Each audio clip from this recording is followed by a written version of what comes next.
So What's going on, guys? Corey Spivey here, BALListic Report. Taylor Moore, how y'all doing? Appreciate you all coming back and joining us again as we preview this wild card weekend, super wild card weekend, Titans versus Ravens. Titans have won the division for the first time in 12 years. We were small little kids the last time they do that. They're facing a familiar opponent for the third time in the last 2 years.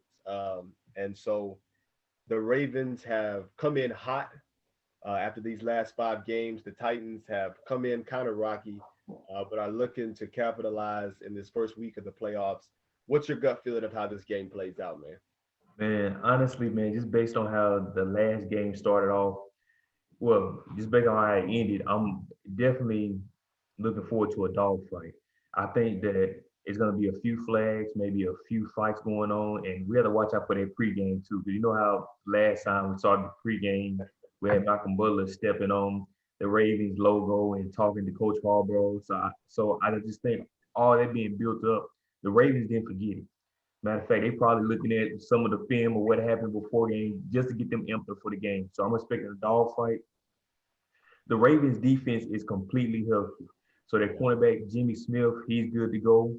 Both of their defensive tackles, including Campbell, he's good to go, and he didn't play in the previous matchup when we won in overtime. So the Ravens defense is healthy. So I'm looking forward to a dogfight, but at the same time, I think it'll still be another high-scoring game just because of our defense Yeah. isn't still like a top 10 defense, and honestly, our offense is probably going to push the ball down the field a little bit faster. I think. What you think? I'm right there with you on the dogfight. I think it's going to come off and be a fast-paced game. From the perspective of the Titans are trying to prove that they're one of the staples in this league. They're trying to prove that they're in that top tier of the NFL. That they're coming. They've got the offense. I'm expecting them to come out like you said, hot, firing, ready to go. But on the other side, I also think that it's going to be a fast starting game for the Ravens. Lamar Jackson's got a lot to prove. Now, I think Tennessee can capitalize on that. But Lamar Jackson is coming in, and you know the pressure is on him. You know the entire story about him is he doesn't play well in big moments. You know, he starts off the year. I think in Game 3 they dropped one to the Kansas City Chiefs. They struggled in the mid there when they had a couple of problems with COVID. His first 2 years in the playoffs, he was disappointed. You know, the first year against the Chargers and then last year against us, he just didn't play well. And then he got the opportunity, like you said, to ride off that emotional loss in overtime against us earlier in the year. And he's looking like I got a lot to prove. In big moments, I want to show people that I'm there. So I'm expecting him to come out and be energetic. I'm expecting him to try to set the tone early. So I'm expecting it to be a fast-paced game, but I'm also expecting it to be a bloodbath for the same reasons that you spoke on. This is an emotional game. You Yeah. listen to a lot of the sports talk radio and media coverage that's been going on. The common theme that's been going on to me has been this buildup of the Ravens Titans rivalry. You know, it's kind of becoming one of those things. We continue to play them and we continue to play them in these emotional games. So I believe it's going to be one of those games that's going to be exciting. I also think that it's going to be high scoring. We'll talk about our picks and our expectations a little bit later. But I also think that it's going to be a game that's going to come down to the wire because of what's on the line and what both teams have to prove, man. Yeah. So I'm right there with you. Oh, yeah. And so when I think about how this game is going to get started off, I think about the bullet points for this game and how do the Titans pull this out. And so as I'm looking at, the Ravens defense, I'm looking at the Titans defense, Titans offense, special teams, all this type of things that I'm Yeah. pulling it in together in the weight of the moment. And so the things that I come out, bullet points for the Titans to pull out this win is first and foremost, they have to come out and attack fast defensively. We spoke a little bit earlier about how Lamar Jackson is coming in and he's trying to prove a lot. I believe that can be a thing that plays to his advantage if he can get something going quick, but I don't think that's how it's going to go. If the Titans can get out and make him uncomfortable quick, force him to start throwing the football, flatten out how he runs, I believe if they come out and they attack quick, they can get him to make some early mistakes. And when he makes early mistakes, he gets off the snide. he doesn't play well later on because he begins to force things. So first and foremost, they have to come out and they have to attack fast defensively, put some doubt in them. The second thing that I think they have to do is they have to protect Tannehill. They've got to give him some time to get the ball out, find these receivers quick, because they're going to be coming. Their first priority is going to be to eliminate Henry out of this game. You look at how they came in the offseason. They beefed up their team to completely stop the run. They have not done that. They're 26 in pass defense. Derrick Henry has been one of those guys they have not been able to contain. So they're going to be trying to fly in the backfield. That defense is legit, Yeah. But so I think that they've got to be able to protect Tannehill, give him time to throw the ball, because when he can have time to throw the ball and work off the play action, he's completing 65% of his passes. 33 touchdowns, 7 interceptions. He's a guy who can do it when you give him time. And lastly, the last bullet point I have is they have to limit big plays in the pass game. They're number one rushing team. They're going to come out and they're going to make plays on the ground. But I think you have to dare Lamar Jackson, throw the ball, beat us with your arm. Again, flatten the field, force him to go from sideline to sideline and not up the field. And if you can keep those big plays limited to the run game, I believe you're going to have elements of success. Definitely, definitely. Man, for me, when I'm thinking about this from an offensive perspective, the offense needs to help out the defense. So number one, I'm looking at control the time of possession. Mm-hmm. And we could take about 5 to 6 minutes for each drive in a result of a touchdown, or in this case, any points would be good points in the playoffs. So whether it's a field goal or touchdown, and if we can control the time of possession, then that'll help limit uh, Lamar Jackson being on the field, which in the same time will give the Tennessee defense rest so they can be able to get their plays together and get their mind right to be able to try to control Lamar Jackson. So number one, time of possession. Make sure we keep that in check and make sure we can utilize both Derrick Henry and Tannehill in a way that keeps the defense guessing. Number two, since we're talking about Tannehill, we need to utilize Tannehill in different sets. If we can do a few QB zone reads or something like that, just to throw the defense off, because we already know they're going to stack the box for Henry. They're going to come 100% ready for Henry. Now, are they ready for Tannehill? Tannehill used to be a former wide receiver, so we know he has some legs on him. He can take off running, just like they run against the Green Bay. He shot off for that 40 to 50-yard run. We know he can run the ball, so we need to utilize Tannehill to keep the defense on his heel, and also just to make sure the offense is throwing in different schemes, because we already know once we run that ball a little bit, play action is coming. We run the ball, play action is coming. Let's give the defense something else they have to think about, so when they get back into their huddle, they're confused and they're trying to figure out, hey, what we got to do next? What do we do to stop this, or what's coming next to us? So definitely we have to make Tannehill comfortable too as well, because we know sometimes like when Tannehill gets rushed in the pocket, he makes a lot of plays that are quick and sometimes it can be risky, which may lead to a turnover. So if we can help Tannehill stay comfortable within the pocket, then that should definitely help us out. And lastly, for the defense, we had to contain J.K. Dobbins. You talked about Lamar Jackson, which is perfect because we already know Lamar Jackson, he's going to get his yards. Now, J.K. Dobbins, he stepped up as that running back one so far for the Ravens, I believe, especially over these past 4 games.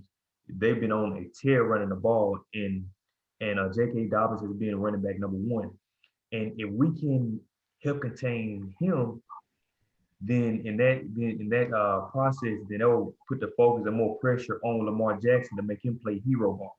And we know when Lamar Jackson plays hero ball, he may make a few plays that may not be the best play to make, but he's making it because he's like, hey, I gotta make something happen, so I gotta do something. So if we can make Lamar Jackson make those hero plays and take J.K. Dobbins out the game, then our defense should be able to control their offense to a certain extent. Mm. So as we're talking about keys to victory and how we plan on getting this W tomorrow, what is one player on the Titans team that can serve as like an X factor or someone who can be that game changer besides Derrick Henry, Ryan Tannehill, and of course AJ Brown, because you know he's going to get his yards. Right. What you got from that? The guy that I think about is a guy's name who through particular sports radio, have been kind of ramping his name up. He was a guy who was kind of forced into a position when Jayon Brown went down, and that's David Long. He's a guy who is going to be in a position in the second level who's going to be responsible for making or breaking how good Lamar Jackson's game goes. He's a guy, if you watch him, he's very aggressive off the run. He can shut down the run at that linebacker position, uh, but he has a tendency to over pursue sometimes. And on some of these plays like play action, the misdirection, what the Ravens do very, very well is going to be a position where he's going to have to be very disciplined, and he's going to have to make snap decisions, and he's going to have to make sure he's making the right ones. You can't make all of them. Nobody's a perfect player, but more times than not, he's going to be able to have to break down the defense, analyze the shifts and the lots of motion, and be able to determine, is this one of those plays where I go in like a shark sniffing for blood, or do I have to remain conservative and make sure that this tight end is not coming over the middle? Because you look at their receiving core, it's not one of the best in the league, but one thing they do very well for Lamar Jackson, he's going to try to get the ball to the tight end. That's what he does very, very well. He's a big target. He's a reliable target. And I think he's going to be a target that's going to be in David's long face a lot. And so he's going to have to make those decisions where, am I going to let Lamar Jackson beat me, on the run game, or am I going to pull up? Or when he's running, or the play action, or the misdirection, or the smoke screen, or whatever it's going to be, am I going to be able to drift back and make sure I can stop the run by being in the best position? But David Long is my X factor for the game. It's so funny, bro, that you went defensive route for yours. I went defense too. I said Kevin Byard, the safety. Like he has to be the ball hawk. Man, when he first came into the league, he was flying all over the place. It seemed like he had an interception almost every 3 games. Look, man, we need him to come back with that same energy. We need him to be the heart of the defense. He just has to take over, you know. And I feel like he has to watch Lamar Jackson from his distance. He has to be able to help out our cornerbacks when a pass is being thrown to make sure that there aren't any big plays happening. So Right. if Kevin Byard is able to speak to that defense, be the heart of it, and just be able to lock down and speak and just command control, then that'll definitely be a big step too as well. Because a few plays, especially watching the Houston game, it was a few plays that he kind of overread. It seemed like, and also they kind of bit on a few plays. They kind of messes up a little bit in that third and fourth quarter. So hopefully, if he can just be able to command the troops and just be able to lock down and do his part, then I feel like the defense will be able to have someone that they can follow to as well. But you bringing up David Long, just the fact that he had to fill in because of the injury, and he really stepped up, especially during the Green Bay Packers game. It seemed like he was the only one doing something during that game. But yes, Yeah. when you mentioned David Long, I definitely see him as an X factor too as well. What you think? Yeah. Yeah. And it's also funny that you're saying that it's funny that I bring up David Long. It's funny that you bring up Kevin Byard because he was the secondary player in the back of my mind. You think about, having to fill in. Last year he had such an amazing game because he had those veteran guys up front that were doing their job. He had a guy like Dean Pease on the sideline who was coordinating the defense at a very effective rate. And so you think about Kevin Byard having to slip in as you talk about the leader of this defense, and I think he suffered from having a guy like Logan Ryan who's gone. His presence has been missed, and so I do believe Kevin Byard is going to have to be that ball hawking guy that we know he can be, but the defense has got to help him out because his job is to be the safety valve. And so there's too many times where he has to be the first line of attack and he's not able to be in his position. So um, yeah, those are our X factors, and they're going to have to do what they're going to have to do. You talked about the heart and soul of this defense, and that word heart has been lingering. And so as we think about heart, as we think about uh, closing this thing out, what is your heart versus head pick for this game? Well, I know last week I messed up. I basically lowballing the score, and you had yours spot on. So I won't do that this time. My heart pick, I see the Titans pulling out 35-31. I Okay. feel like the Titans will probably get up to a nice lead, but they'll hit the third, fourth quarter and start slacking a little bit, and then the Ravens start coming back.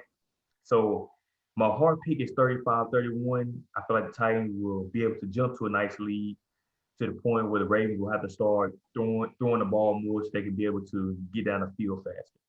Mhm. But my head pick, uh, I think it's going in overtime. Okay. I'm gonna say 38-35. I feel like we can come down and make a good 45, 50-yard kick just to raise the stakes a little bit and just to make it uh, and just to kind of go back to what I said about it being a dog fight. Just the fact the team's going back and forth and it's gonna go in overtime. I feel like the Ravens probably have one drive to make it count. The defense is gonna come up with a stop, and I see the Titans getting down to a nice field goal range and just kicking it on in for a victory. What about you? Yeah, I agree. But from the flip side, my heart pick is that this is a defensive battle from the Titans' perspective, that they come out and they do what they need to do on the defensive side of the ball, and they hold Baltimore to 14 points. And so my heart pick is 23-14 Titans. I believe they can come out, but I do believe, as we talked about, it's going to be a fast-paced starting game. I Yeah. think Baltimore, I would not be surprised at all if Baltimore gets out to a quick 7-0 lead on that first drive that they get, Uh-huh. and kind of drag that out through the first quarter. And then I think the Titans will get comfortable and Lamar Jackson will get uncomfortable. And eventually the Titans will, begin to run up the score 23-14. So that's my heart pick going for the defense.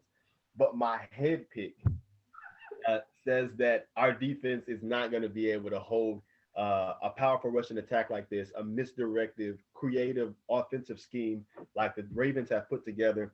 But I also think that the Ravens defense, again, is not going to be able to stop Henry. So I think the Titans are going to be able to gash them for some big runs, set up some great play action passes. And so my head pick says that Tennessee pulls this one out over Baltimore 37-30, with a touchdown keeping them from going into overtime. Mhm. Uh, Man, so and then also, man, do you feel like, all right, you feel like Derrick Henry will probably have the biggest impact, or for this game will it be Ryan Tannehill? I believe it'll be Derrick Henry. Um, from the perspective of the running game sets up the offensive passing game. So I think they're going to come out just like the last game. If you look at Derrick Henry had 133 yards in the regular season. He had 195 in the playoff game last year. But if you look at this game starting off, uh, Mike Vrabel talked about how they were breaking the defense down over time. And, he was looking at, I think in his first like 5 carries, he only had like 12 or 13 yards. Yeah. But then it was after that, he began to hit them for big chunks of yards, big chunks of yards, big chunks of yards.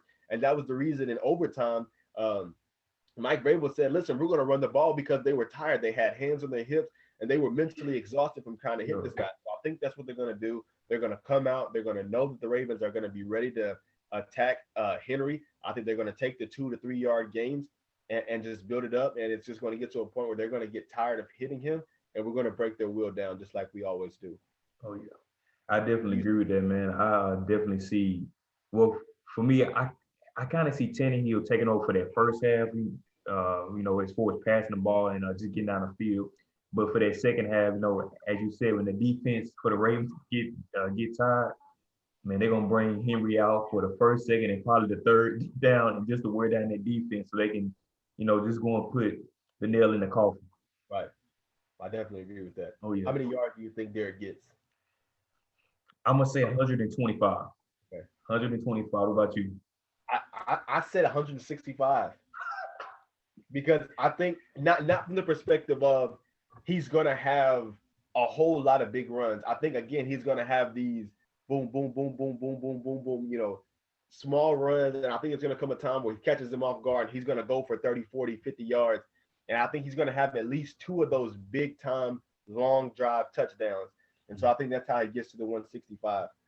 But what about Lamar Jackson? How do you see him faring out? Do you think he gets a lot of passing yards, a lot of Man, rushing? with Lamar Jackson, man, I see him getting around 165, 170 yards passing.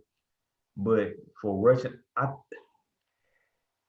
if their rushing offense stays consistent how it was over these previous 4 games, I can see them getting around 80 to 100 yards rushing easily, just Yep. because that's his strength. You know, but the thing is that if they're able to make some strides running the ball, then in the process, it's going to be easier for them to throw the ball. So that's that's how I kind of see it. What about you? I'm right there with you. I got Lamar Jackson for about 190 yards passing, 90 yards rushing.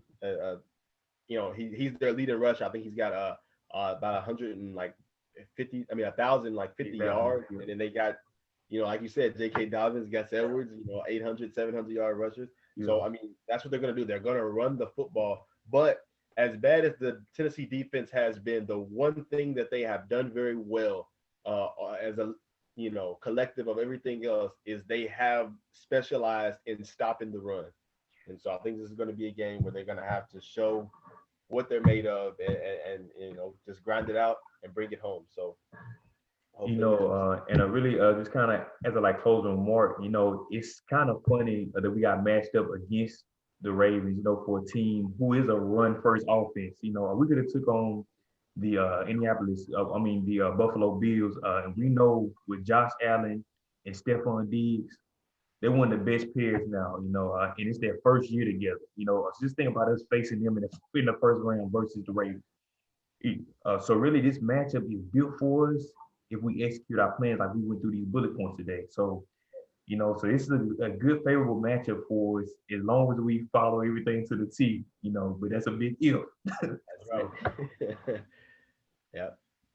Hey, well, we appreciate you all joining us ahead of this Titans Ravens wild card playoff game. If you would follow us on Instagram at BALListic Report Sports, we'd love to have your support. We appreciate your support here on YouTube. And let's tighten up, guys. Tighten up. Let's bring this game home. We thank y'all. Y'all All have a right, good one. y'all.